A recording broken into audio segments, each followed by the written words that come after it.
Welcome to the Young Conversations podcast hosted by yours truly, Dr. Allison. If you're all about comfort zones and sticking to the status quo, this is not your show. Each episode features global CXOs, founders, and fearless industry innovators sharing untold stories of challenging norms, breaking barriers, and redefining success and leadership while transforming lives, businesses, and entire industries along the way. These exceptional quote-unquote human beings share in a candid, unfiltered conversation of how adversity became an advantage, how doubt fueled drive, and how the unconventional path led to an unshakable sense of purpose. One unique part of every episode is my brainchild experience of the unword effect, where guests choose 3 words beginning with un that hold deep personal, professional, and leadership significance. These words aren't just a creative twist, they offer a lens into the evolution of a leader. Hey there! Thanks for joining us on the Young Conversations podcast. I'm Dr. Allison, and I'm excited to share what's coming up today. Let me ask you this question. What if the boldest move in your career isn't what you chase, but what you choose to leave behind? Today, we're joined by Stacey Tank, the visionary CEO behind Bespoke beauty brands. From a groundbreaking career spanning nuclear energy, finance, and global beer, Stacey has seamlessly pivoted into the vibrant, fast-paced world of beauty, leading her brands to quadruple growth, pioneering social commerce on TikTok, and redefining what it means to lead in today's digital and social media age. But behind the metrics is a deeper story, one about purpose, reinvention, and unlearning to move forward. In this episode, Stacey dives into the truth of being a stubborn, competitive force who has defined expectations, like when her Home Depot team bet against her because she was a young mom, or when she navigated a 6-year long-distance relationship across continents. Stacey pulls back the curtain on what it's like to transition from high-profile leadership roles at multi-billion-dollar companies like Home Depot and Heineken to lead a fast-moving growth phase beauty company. She's constantly learning, writing her own playbook, and believes discomfort is a key to growth. Let's step into the conversation about bold leadership, conscious choices, and reshaping the beauty of success from the inside out.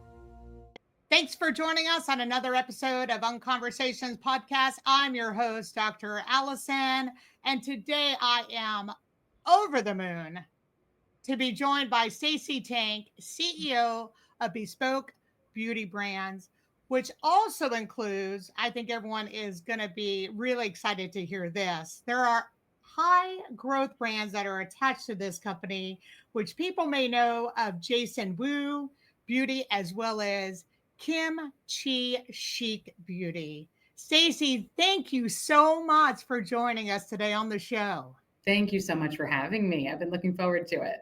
And I'm very excited because you were on a very early flight this morning. Yes, it's a 3 a.m. kind of Monday. As we may talk about, I'm a super commuter.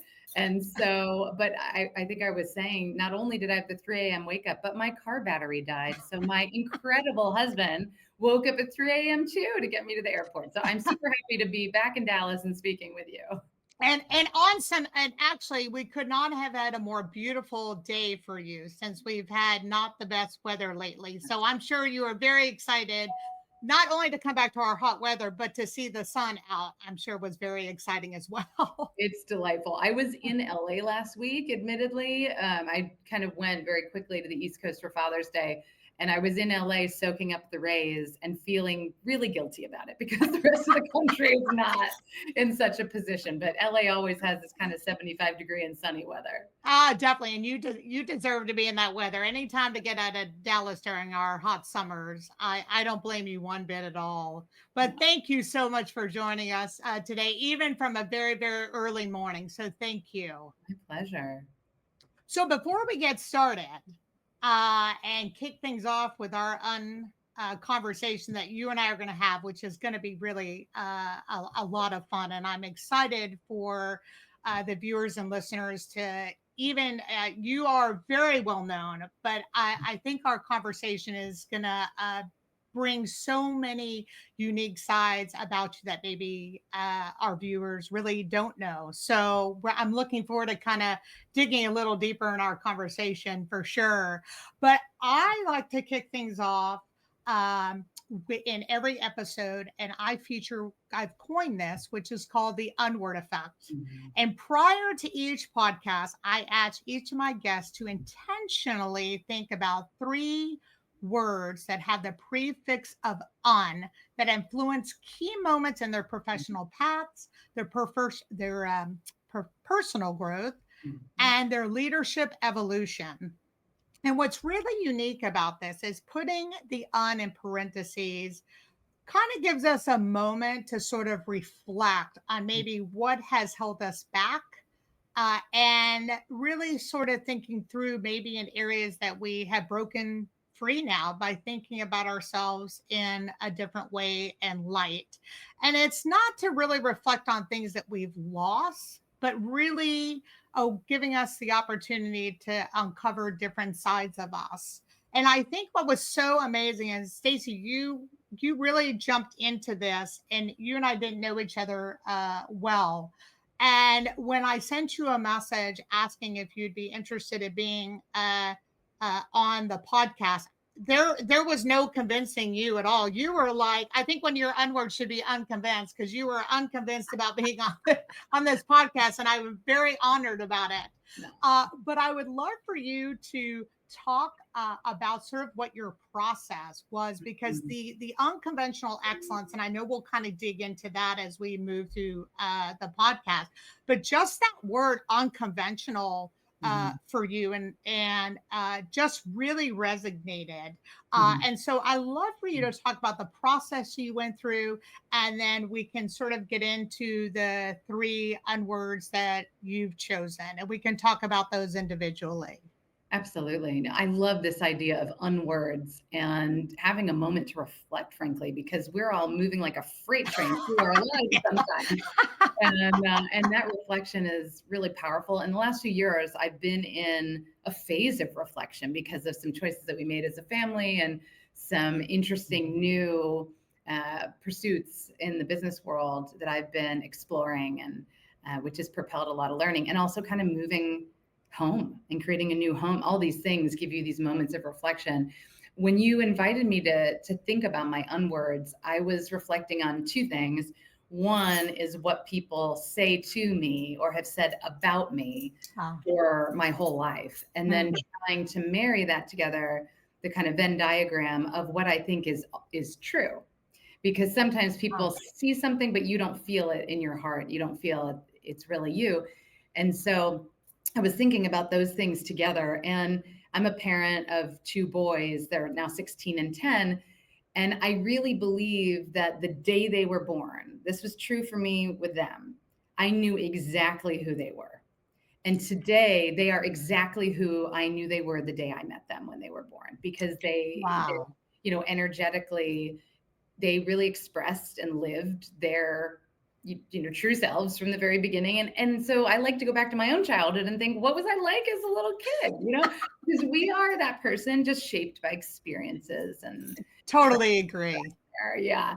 And so things that always come to me have to do with themes around conventional, unconventional. I have had an unconventional career. If you look at my path, and a lot of people will say they've had an unconventional career. I definitely feel it's true for me, working in nuclear power plants and finance and audit, to working in communications, to being the president of a large corporate foundation, to running, multi-billion-dollar companies, essentially construction companies for Home Depot, to going and working in the beer industry twice, living in Europe, living in Brazil, living in Mexico, living kind of all over the place, and now running a beauty company that's growth phase instead of publicly traded. So I've had these unconventional twists and turns that people get curious about. I have a lot of young folks and mid-career folks that reach out to me every week that were connected through a friend of a friend, or we worked together in the past.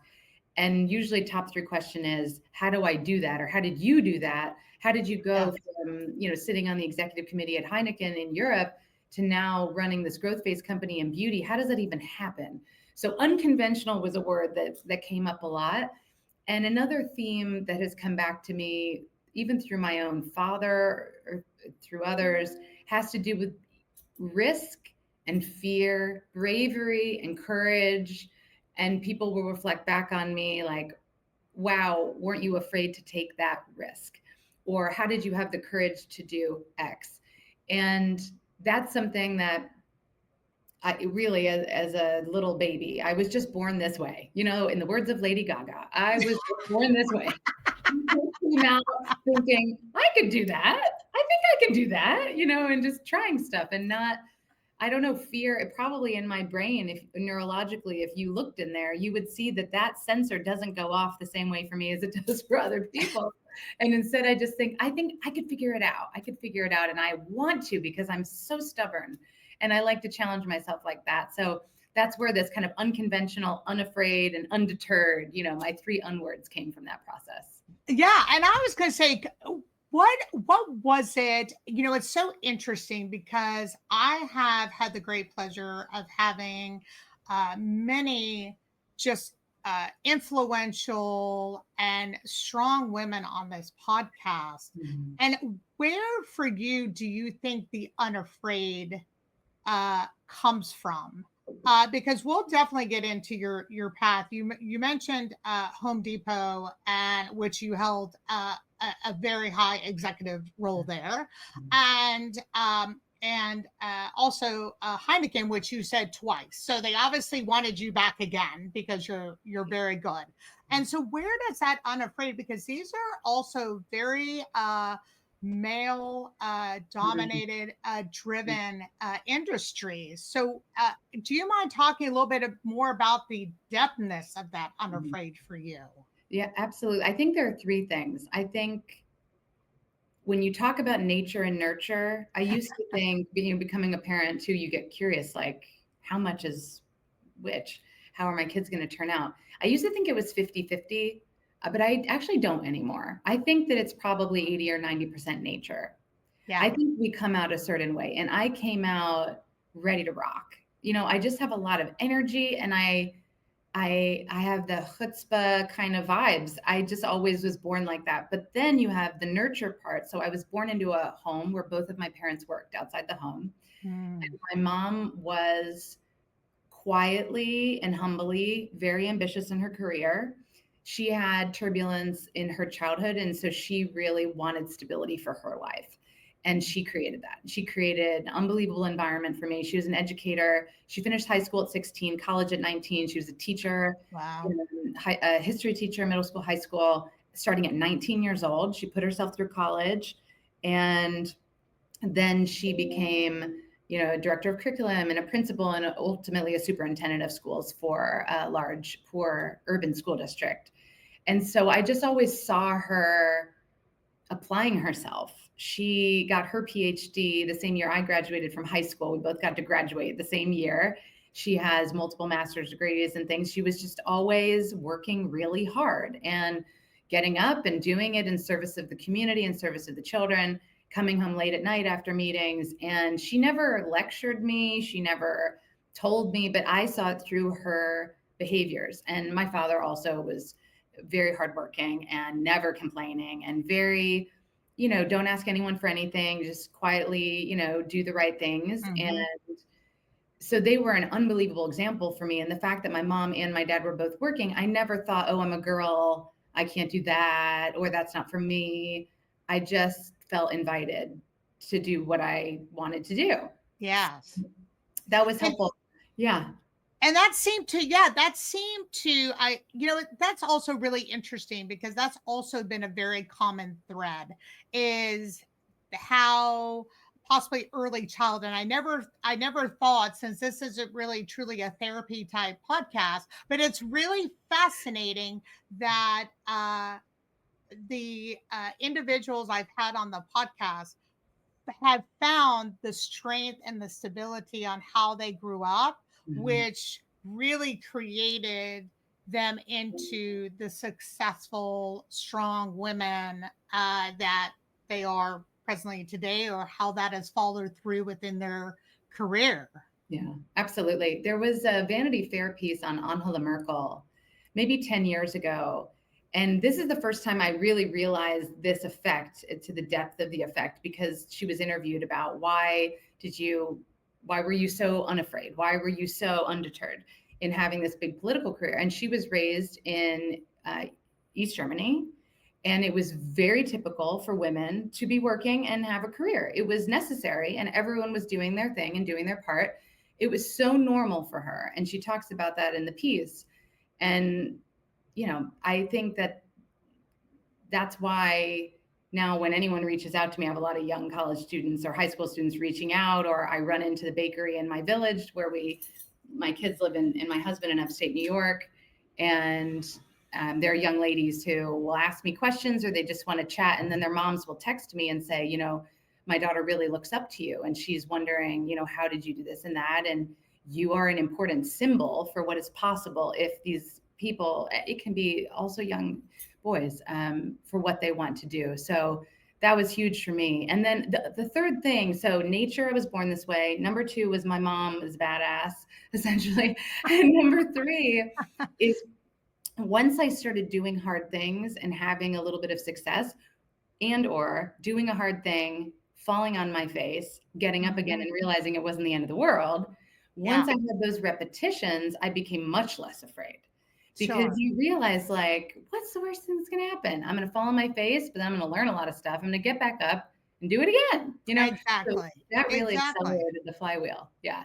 And that's amazing. And I'm really happy that you shared that, because again, interviewing such high caliber folks, it's important to show we're human. Yeah. And we fall, we scrape our knees, and we just kind of dust ourselves off, and it's going to be okay, no matter if you're a CEO of $1 billion company, multi-million-dollar company, or you just have a brainchild of a business idea.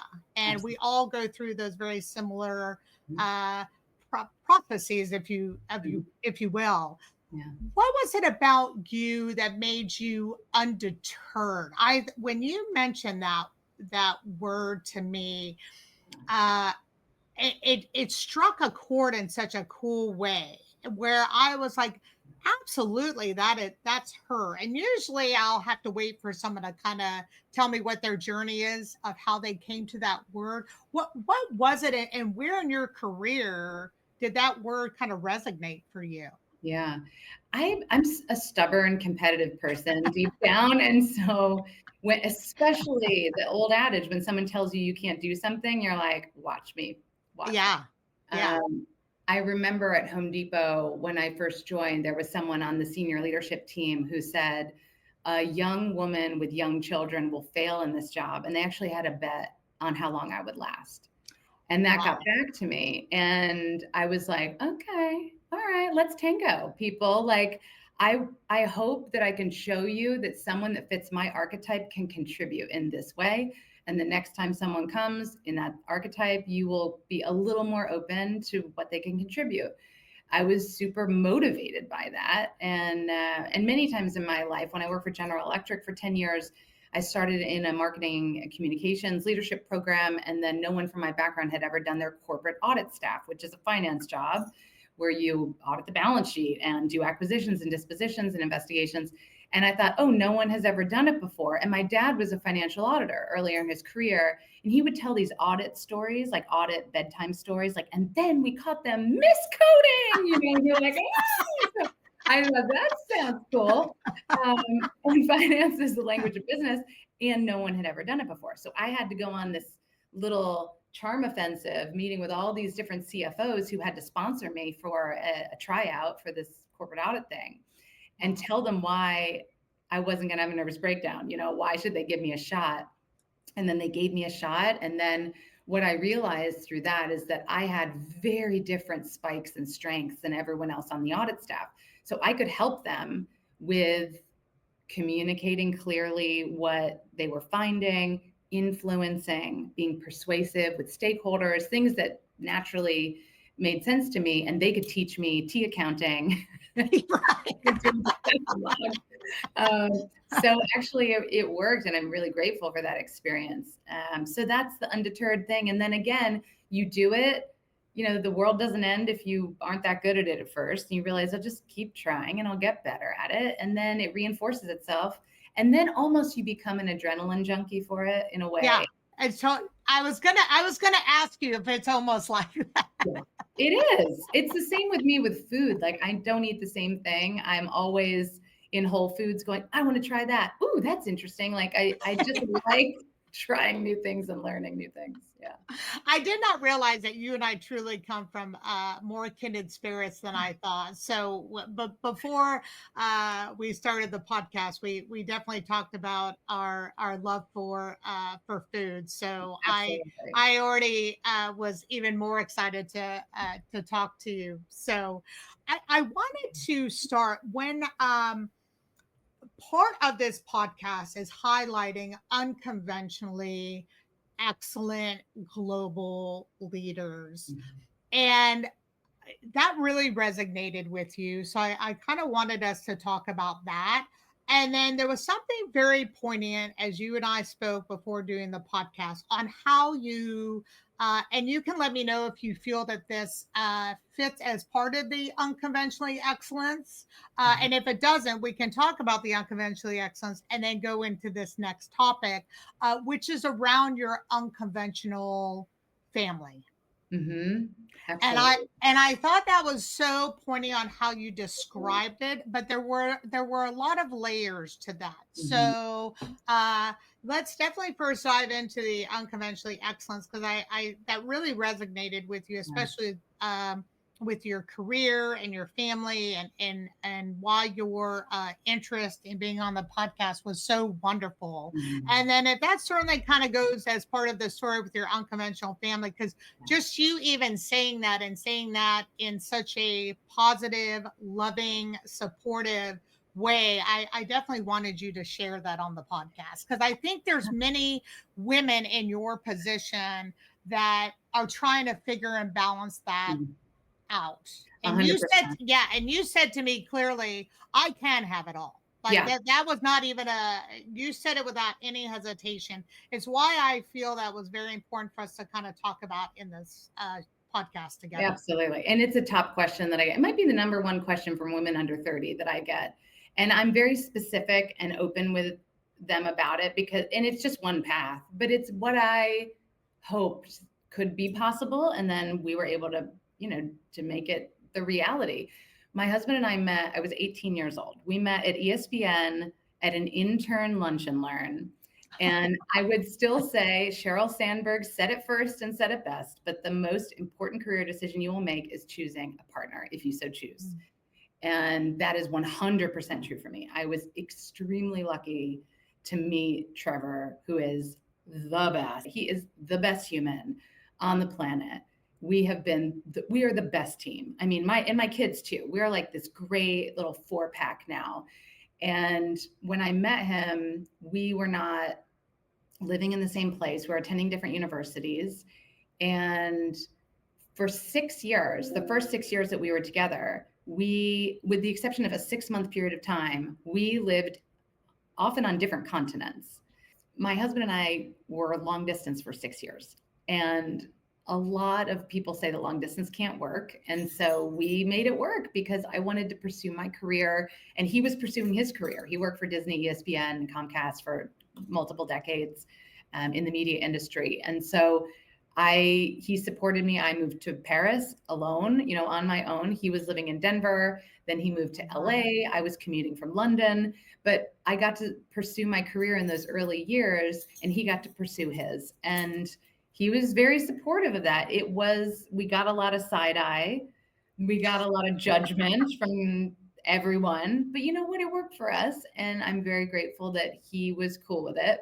And then when my first son was born, Stacey, what was that sort of? If you're able to share, what was sort of the side eye about it? Was it what was it about, or things that uh, uh, that you had to? Did you feel like you had to defend, yeah, or okay? totally. Not Yeah. my parents were always very supportive. because my mom knew, I mean, I was up for an adventure, but Mhm. people would say things like, "Oh, are you sure you're not jeopardizing your relationship?" Or "You must not be Oh. a very good girlfriend," or, you Mm. know, this type of thing. And it got much worse when we had kids because people basically just said, they put a sticker on me, bad mom. Yeah. And that's harder because you're like, I don't think I'm a bad mom. I mean, but am I a bad mom? Am I messing up my kids? So when my first son, I got pregnant with my first son, we decided, hey, let's move to the same city. Let's try to be in the same place. It would be better. So that was the choice that we made at the time. And we moved to Connecticut and he was born. And I always wanted to have kids, even though I was still I was 27 when I had my first son. And there were people in my career, managers, et cetera, who said, either don't get married or don't take a honeymoon because it'll show you're not serious about work, or delay Yeah. having children. And I didn't want to delay having children. Intuitively, I wanted to be a mom and I wanted to be a young mom. And so I just said, you know what? I've been able to figure other stuff out. I'm going to figure this out. I want to have a family. And so we had Jack, and 6 years later, we had my second son. So I was at GE the first time, Heineken the second time. And I took my maternity leave. I had very traumatic pregnancies. That's a whole other story. I almost died both times in childbirth. It was pretty chaotic. Wow. And still, I really wanted to have two kids if it was possible. And I kept, took my mat leave, whatever it was, 12 weeks. I think it was 10 weeks the first time, maybe, and 16 weeks the second time, and came back to work and kind of scaffolded our life with an au pair or babysitters. And I got a lot of, judgment from people saying things like, oh, you let a nanny raise your child. And I'm Sure. like, okay, yeah, but oh, you can't have it all, or you can have it all, but not at once. I don't know. We did it. We both worked. We both had really meaningful careers.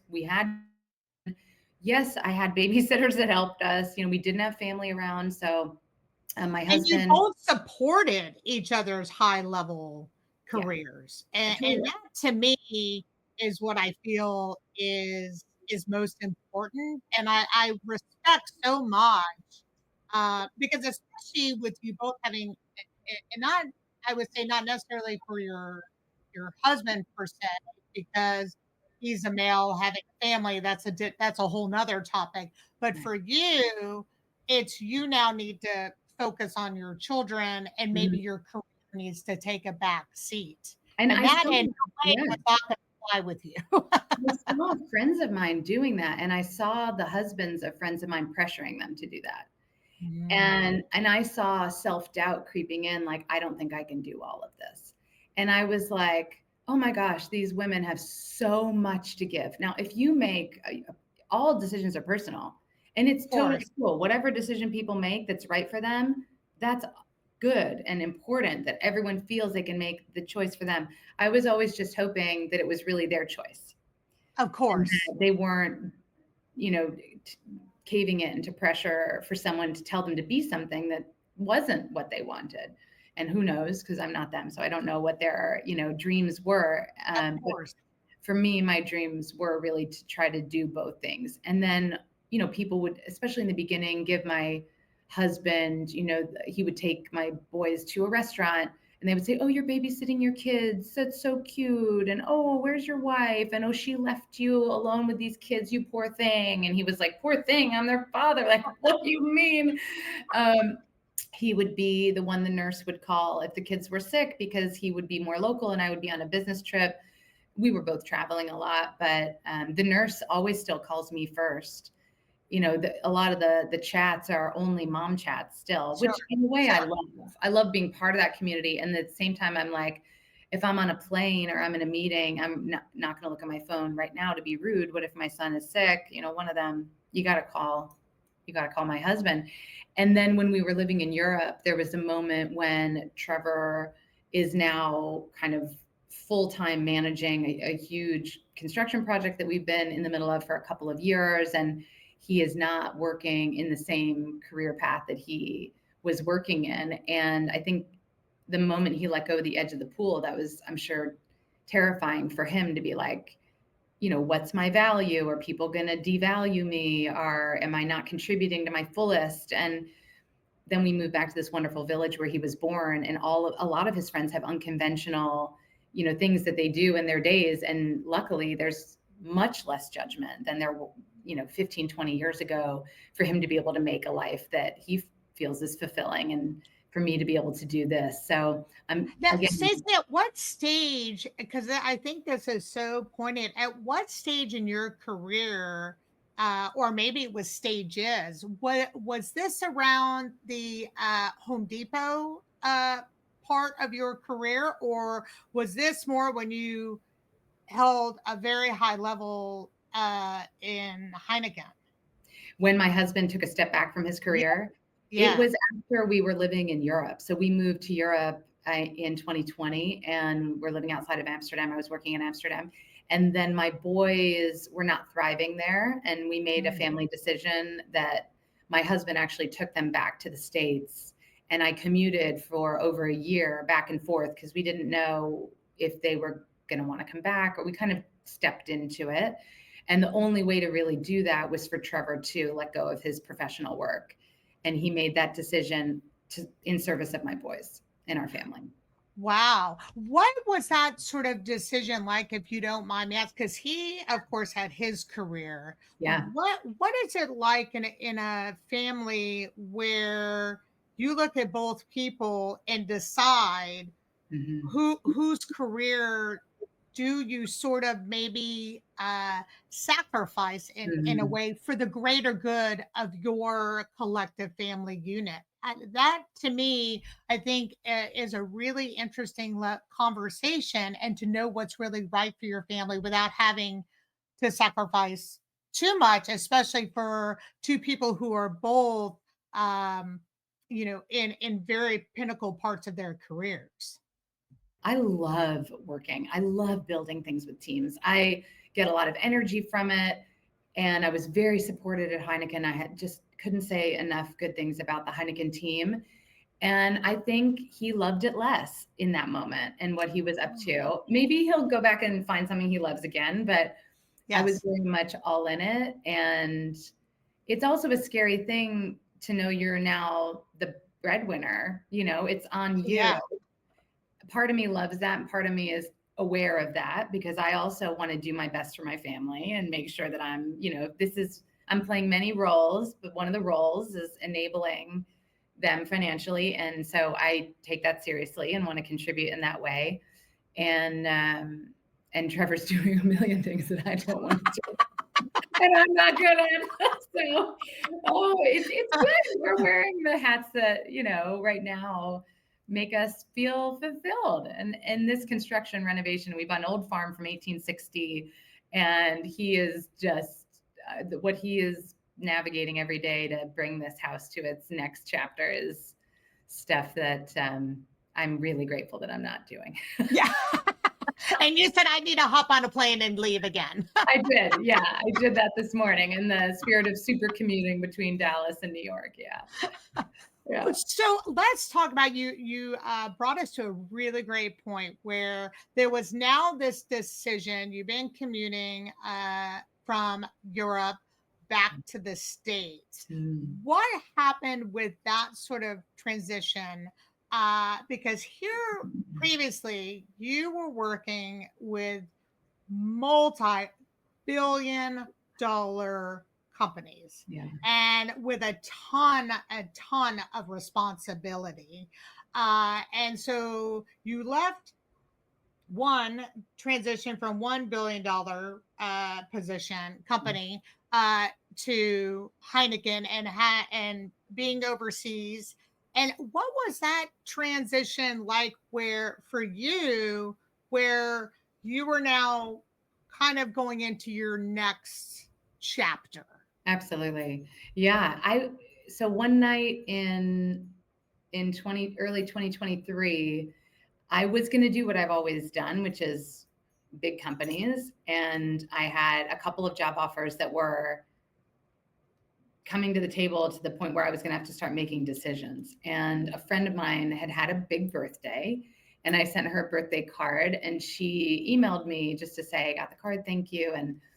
And she was saying, how's your family? And what are you thinking of coming back full time? How are you thinking about things? And I thought, this is perfect. I have 3 jobs that are all coming to the table. And I would love your advice on which one you think, where I can contribute the most and keep learning. And so I laid them out for her. We were ping-ponging emails back and forth. It was like midnight in the Netherlands, and she was in California.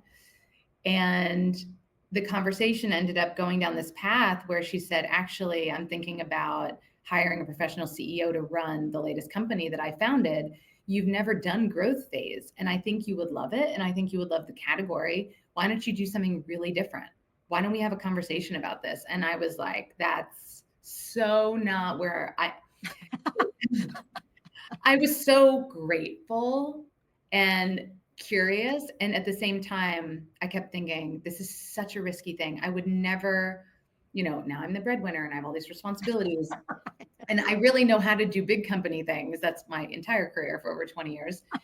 And so, but then the more I learned and thought about it, I've always also tried to do the most different thing to learn the most and to round out my ability to lead in different contexts. And in a large company, people always say, well, if we were a startup, we would fail fast. We would, prototype. We would not let perfect be the enemy of good. We would la, la, la.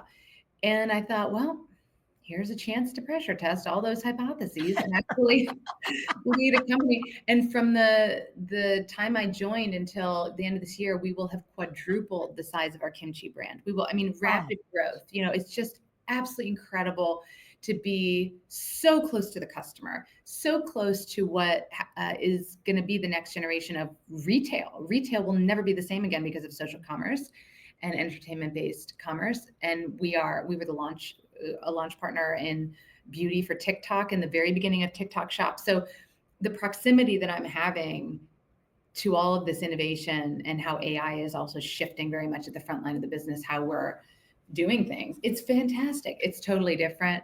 I'm also a very roll up the sleeves kind of gal. So it doesn't bother me to be, I was just out in the warehouse before this because we're doing a warehouse management system implementation. And it could be that we're sitting on our butts all night in that warehouse in 100-degree weather, scanning stuff into their new, bin locations. Well, but that's great because you're learning very deeply what makes the operation successful or not. And then, you're also doing all the super strategic things at the same time. I have a ton of energy. I'm in my 40s. Like, why not? I'm learning a lot. And maybe I'll go back. There'll be a moment when I can serve or choose to serve again in the billions. I also serve on a few company boards that allow me to operate in that very complex environment. And I've always been interested in different models of capitalism, also publicly traded, private equity, privately owned, nonprofit, et cetera. And now, I sit on different kinds of boards, a large $3.5 billion family-owned industrials company, a Blackstone-owned private equity company, all the publicly traded experience, and now this kind of growth phase experience. So there are great things from all of those worlds that you can bring together, hopefully to create a more perfect model of capitalism. Yeah, and I wanted to ask you a question because you and I spoke about this, and I'm telling you, you have been personally and professionally challenged through your career. And what I mean by that is because you are willing to kind of not really take shit from anybody, which is what I love about you. I try to do that with a smile. Exactly. But what I love about that is because you and I also spoke about, so here you are in these huge companies, huge responsibility, being featured in many different public avenues because you hold a very high role in these companies. And you and I also talked about, so here you're in this unconventional family that people are questioning you about. Yeah. Is there some, because I know when we make decisions and even as we get older, we think those decisions are going to get easier, but sometimes they get more complex and harder. How did you quiet the noise for when you left these very, people who know who you are in those big realms, and going from billion to and this is in no way Bespoke has a lot of power to it, a lot of celebrity power around it. So we're not talking about just some company who just, decided to, well, we'll see how this works. There, you took this decision very, very seriously, Mhm. and the people that are around it. And so I was curious to know how you kind of quieted that noise, going, "Wow, how could you, Mhm. give up Mhm. and to kind of go for a company like this where you are having to sit in a 100+ degree warehouse packaging lipsticks." Right. Totally. Some days are like that. You know, I love to listen and welcome people's thoughts and advice and experiences. And I also know that if I tallied up all the advice I've been given over the years, I've gotten a lot more bad advice than good advice, Yeah. because you're the only one that has all the information. So you'd have to weigh it. At the end of the day, you have to have enough quiet confidence and knowledge about yourself to make a decision that is the best thing for you. I have always tried to do the unconventional thing because the thrill of learning new things is the greatest privilege and joy of my life. I mean, one of the greatest privileges and joys of my entire life. I feel most alive when I am totally out of my depth, trying to figure something out and trying to create something and contribute something and working with the team to get everyone living in their kind of unique superpowers. So, yes, a lot of people told me don't do what I'm doing, and at the same time, people have always said that to me. Every job I've taken. Oh, Yeah. too Yeah. risky. Oh, too, you should just keep taking, this step and this step and this step. And, maybe they were sort of right. But for me, I felt like I've been in roles so young. I was 30 years old joining the management team at Heineken in the US. I was 33 years old working for the CEO of Home Depot, 150 billion company. Wow. I was whatever I was when I joined the Heineken executive committee, less than 40. I turned 40 there. So I was still in my 30s. Those are roles that are typically occupied by people in their 50s. Of And course. Mhm. because I did all that so young, I think there's also not a lot of track record for how do you make sure that you keep pushing yourself and keep growing and keep contributing. And so I'm a little bit writing my own playbook here.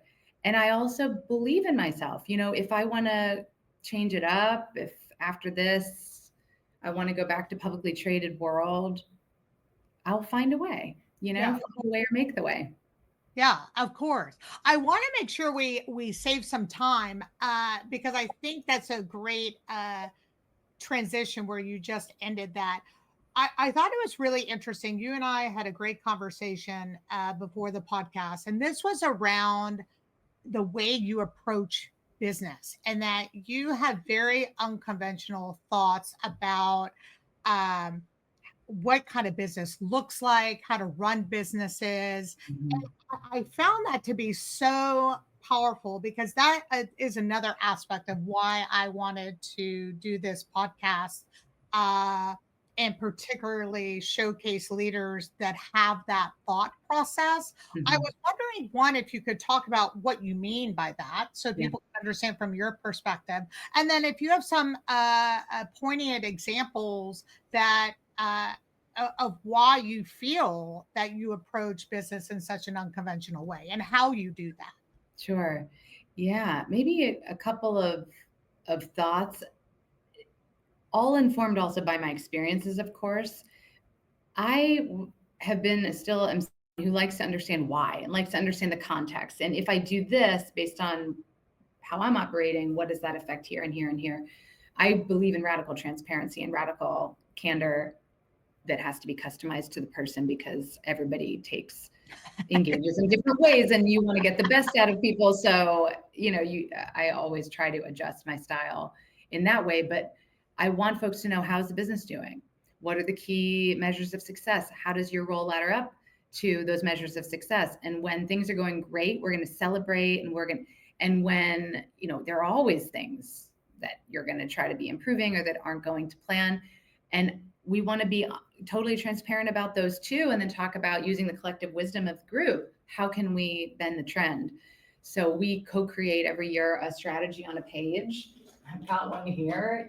We do this before the end of the year. This is because we're a makeup company. So this is a palette, like an eye palette, strategy beautiful. palette.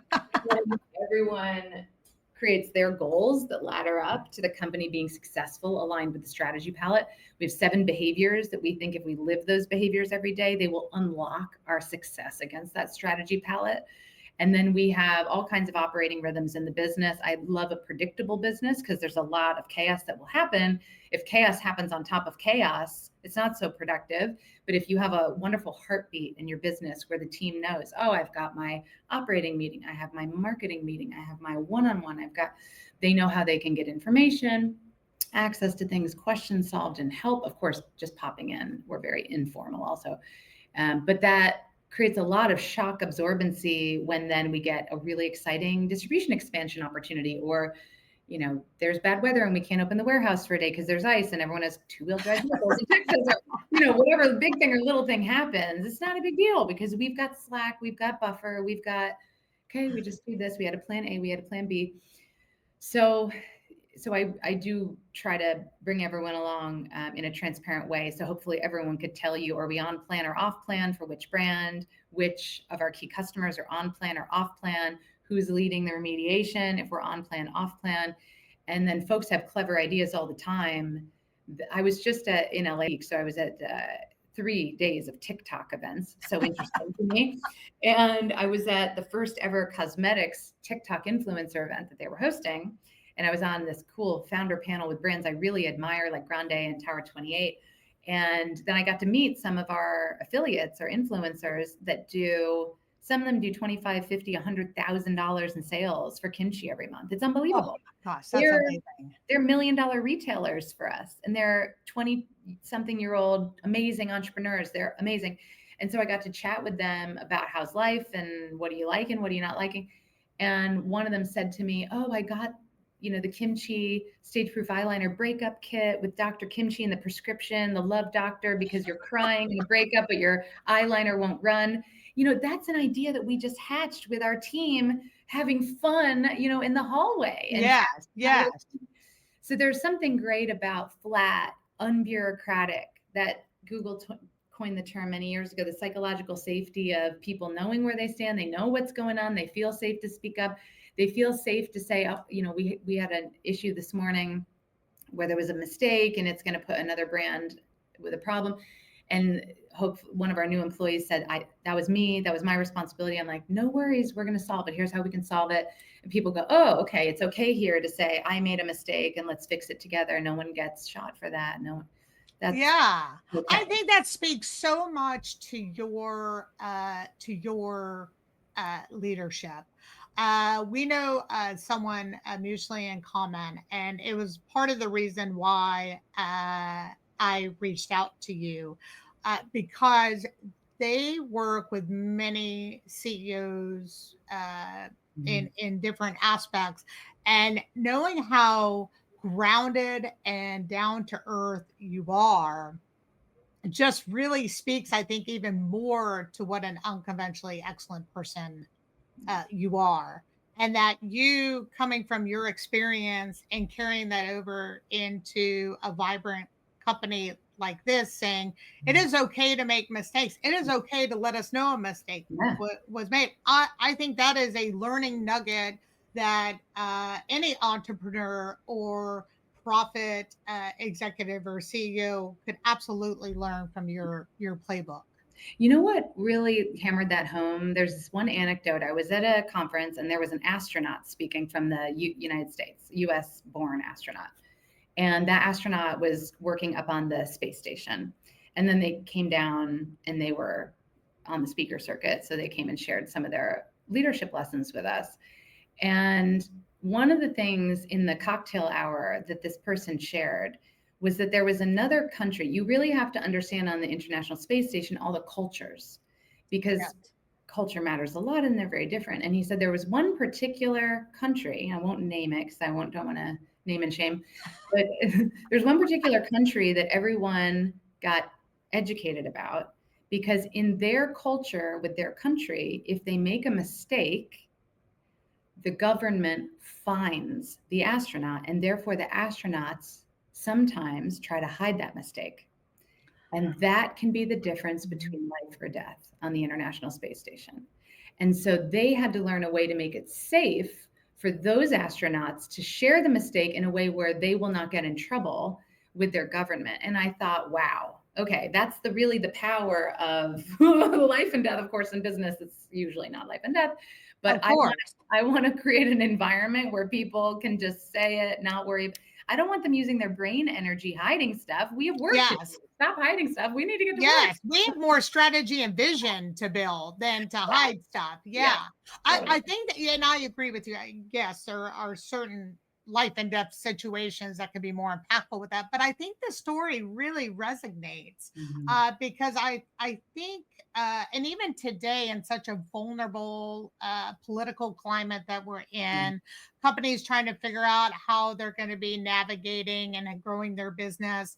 And I think it has put some fear into employees that if a company is having to make some adjustments, they don't want to be part of that adjustment. So they're going to try to be perfect in everything possible when it may not be the best way. And so I think you bringing up that story is really, really impactful. Very much so. I wanted to ask you, you bring up an interesting topic because this is something I've had to get used to. I've always had a consulting executive coaching company. I rebranded a year ago, but I have been in this space for over 30 years. And my business was always focused on referrals. People knew specifically of why they were coming to me. Boards knew why they were coming to me. CEOs knew why they were coming to me. And what was interesting was you brought up this whole social media, which is in its own business on top of my business. Absolutely. What was that transition like for you? Because it is so integral, I think, no matter what industry you're in, if you're wanting to launch globally or even just within the United States itself, social media is so integral, I think, to getting your message, your branding, your products and services out there. What was that transition like from, being, yes, of course you worked with companies where there were commercials and things of that nature, but this is being with Bespoke is kind of a different spectrum when it comes to social media. Would you agree? Yes, there are many, many interesting aspects of it. I have a business degree, but what I don't often talk about is I also have a film production degree. Oh, wow. Which is just because I have a creative background, and I went to the Newhouse School at Syracuse University, and they have a major called television and radio film. And I really enjoy storytelling, and I really enjoy film. I was the person in school that had a camcorder before, of course, way before these things, iPhones. I just love visual storytelling. I'm very called to it. And so I've always been active on certain social platforms. The learning edge for me in this job was the advent of social commerce. And when I was talking to Tony, because I've been on Instagram forever. I mean, LinkedIn is also super interesting. Each platform having a little bit of a different purpose. Yes. Facebook, but YouTube less for me. Snap less for me. X less for me. I did Home Depot, but I started talking to Tony, and when I did, she was talking about how important TikTok was for the business, especially for the KimChi brand. And I said, okay, I need to learn about this. I'm going to watch 30 minutes of TikTok content a day, and I'm going to try to see what's going on. So I downloaded the app and I started watching. I was like, okay, this is interesting. And the New York Times, and The Economist, and Home and Garden, and there's content on there that's all shapes and sizes and production levels and things. And then I did that for maybe 6 weeks, and I thought, I think I'm copping out. I think I have to post. I think I have to shoot and post, and this is going to be uncomfortable now. Yeah. Because I feel like a weird old lady, compared to who's really on there. And And totally. and it's very different energetically than Instagram, which is a little more of like a look at me, the Neiman Marcus window. Yes. So TikTok is all about either really entertain me or convey a useful piece of information. If you don't do that Yes. in 1 to 2 seconds, I'm out. Yep. Yep.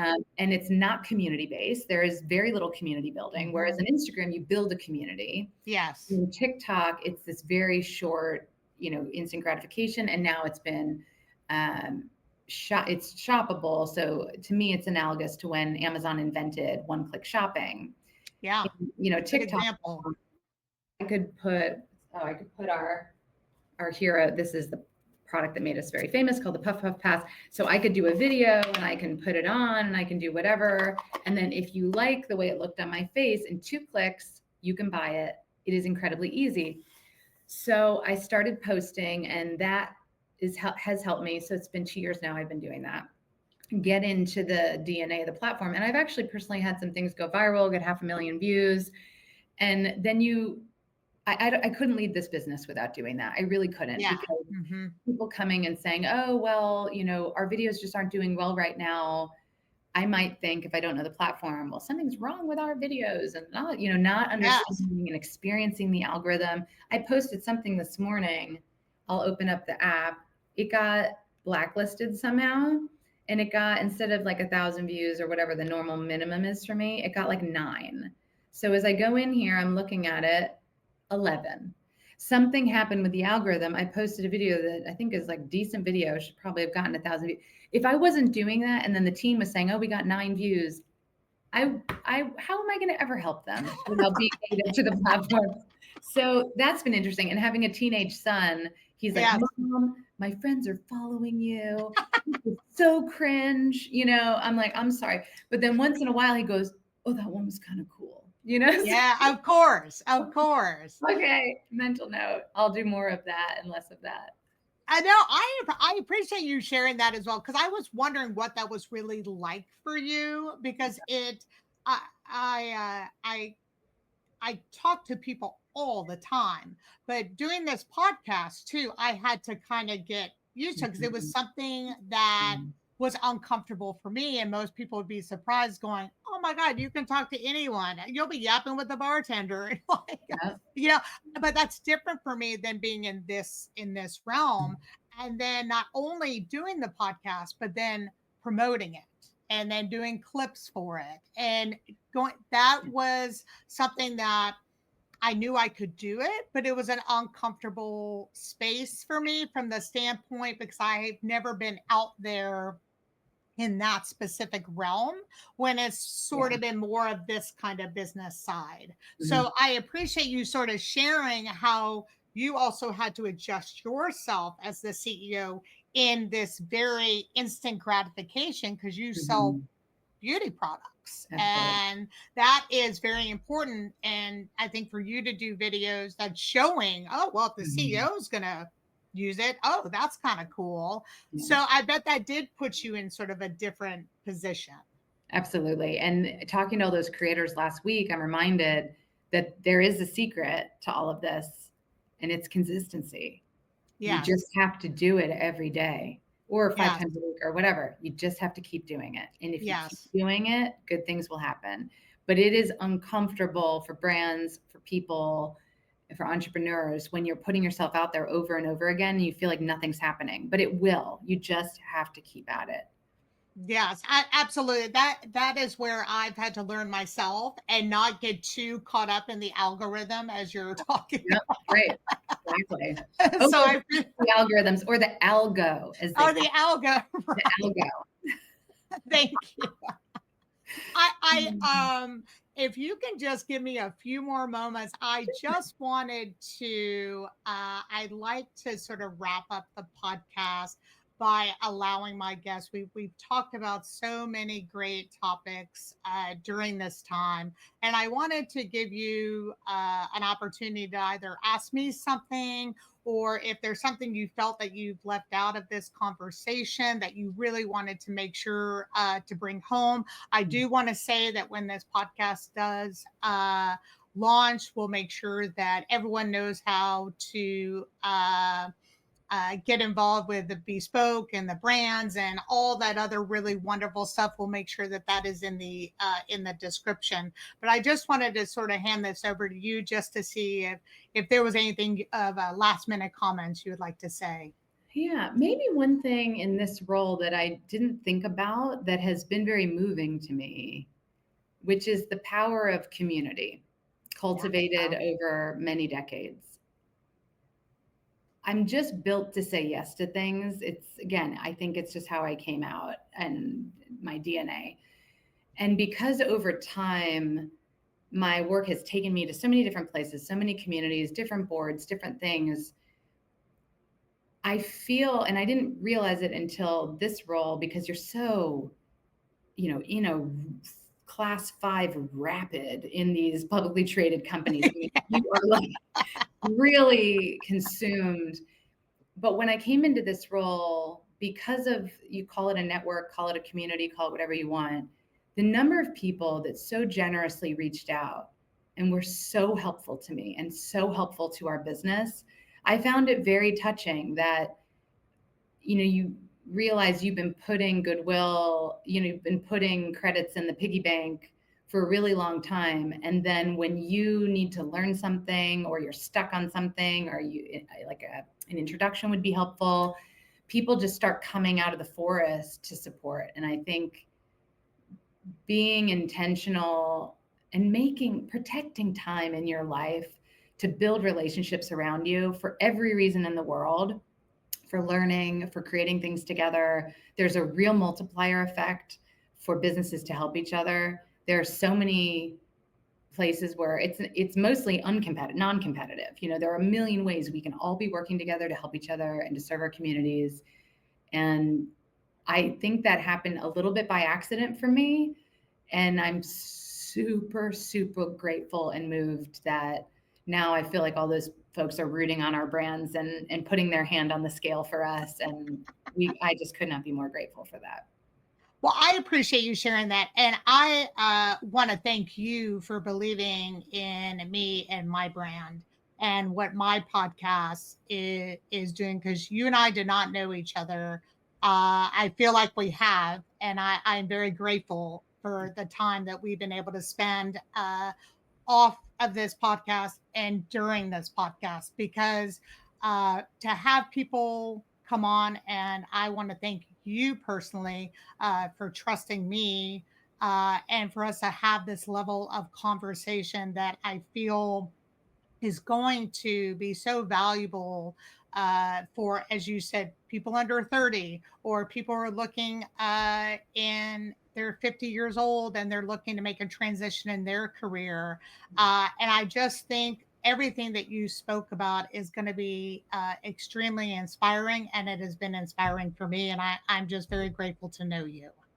No, thank you so much for having me, for your kind words. And I'll be rooting you on and listening to all the episodes, and I'm sure learning a lot in the process. Well, thank you. I want to again give a huge thank you to Stacey Tank for joining us on this amazing episode of Unconversations podcast. I'm Dr. Alison, and until next time, keep challenging the status quo and striving for excellence in all you do. Thank you so much again, Stacey. I appreciate all your time today. Thank you.